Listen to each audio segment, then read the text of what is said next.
Obama has had enough, and he thinks, you know what? It was nice playing nice with these guys. That time is over now. That time has passed. We need to go after him and go after him hard. He's going after him campaign style.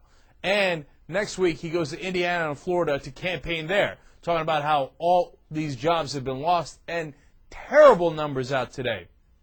Nearly 600,000 jobs lost in January, the worst month since 1974. Here is President Barack Obama. I just want to say this. I value the constructive criticism and the healthy debate that's taken place around this package, because that's the essence, the foundation of American democracy. That's how the founders set it up. They set it up to make big change hard.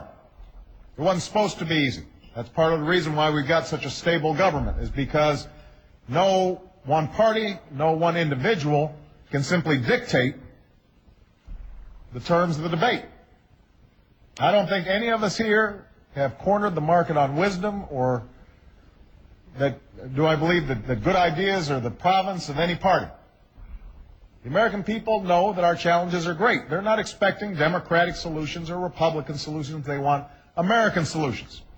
I've said that same thing to the public, and I've said that in a gesture of friendship and goodwill to those who have disagreed with me on aspects of this plan.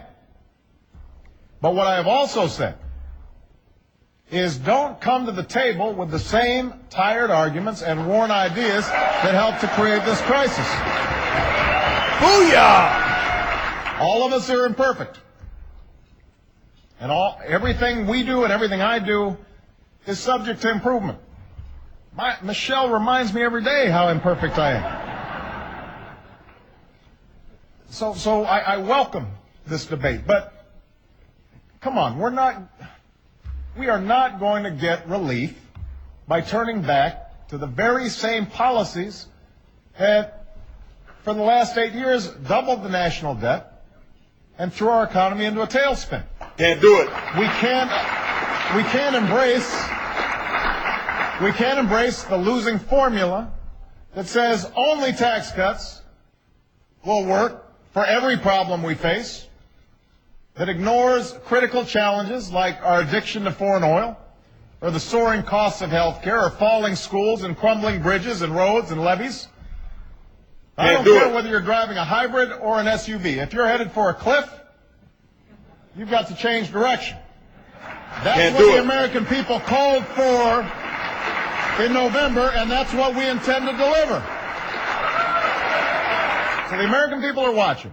They did not send us here to get bogged down with the same old delay, the same old distractions, the same talking points, the same cable chatter.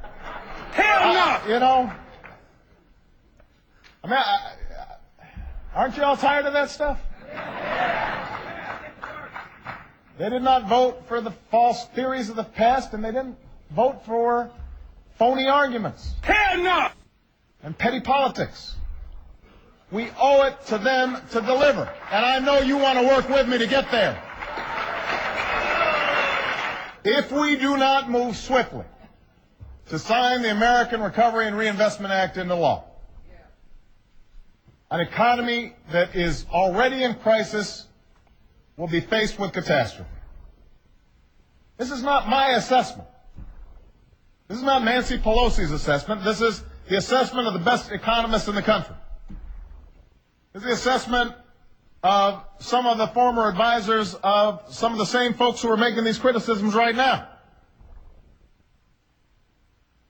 Millions more Americans will lose their jobs. Homes will be lost. Families will go without health care. Our crippling dependence on foreign oil will continue. That is the price of inaction. This is huge. An abstract debate. For you, these aren't just statistics. This is not a game. This is not a contest for who's in power and who's up and who's down. These are your constituents. These are families you know and you care about. I believe that it is important for us to set aside some of the gamesmanship in this town and get something done.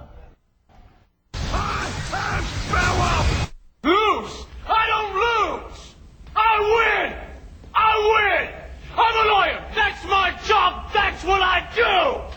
I'm the president! That's what I do! All right, Barack. Now we're Baracking and rolling. Okay.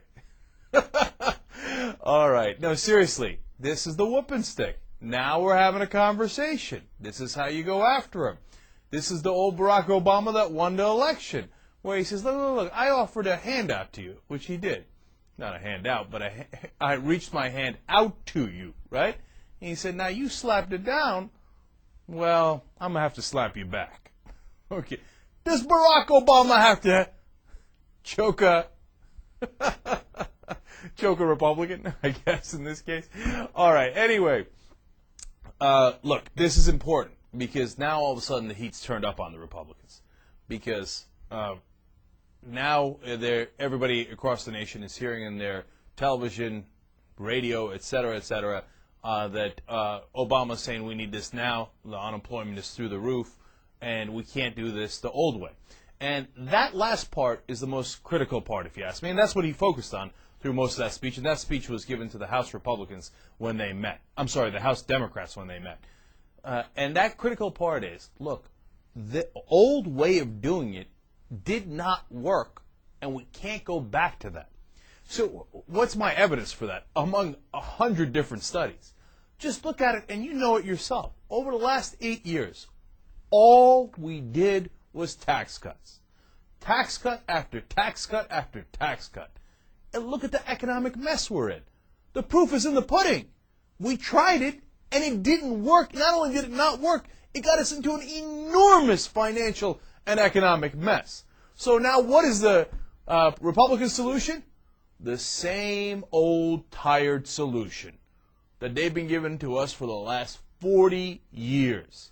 More tax cuts. They are totally out of ideas, and I think going any way towards that direction is the wrong way. Now, Obama is a hell of a lot more conciliatory than I'd be. They got nearly $300 billion in tax cuts in that stimulus package. I think that's crazy. I think it's a waste of money.